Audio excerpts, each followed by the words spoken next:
I am the Tofu Golem. Please enjoy the video.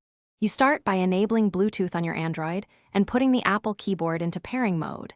This is essential because Android won't see the device otherwise. Once the keyboard's LED is flashing, open Settings Connected Devices and tap Pair New Device. If Bluetooth discovery fails, make sure the keyboard has charge or briefly connect it via Lightning to wake it. This can force the keyboard into a discoverable state so your phone can find and list it. You'll select the Apple keyboard name from the device list, and when prompted, type the numeric PIN exactly on the Apple keyboard. Press Enter to confirm. Once paired, go to Settings System Languages and input Physical Keyboard to choose Layout and Map Modifier keys. Because Apple keyboards use Option/Command, remap modifier roles for Alt/Control behavior if needed. This step ensures shortcuts behave predictably. Make sure to test basic keys and media functions to verify configuration and responsiveness.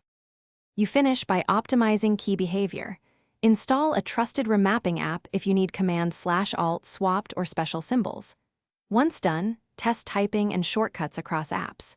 If input lags or keys drop, unpair and repair, toggle Bluetooth, and reboot your Android and keyboard. This clears transient Bluetooth issues. If problems persist, reset the keyboard or check for Android updates.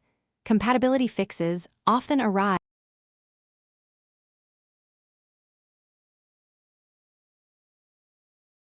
Thanks for watching. Consider subscribing if we helped you today.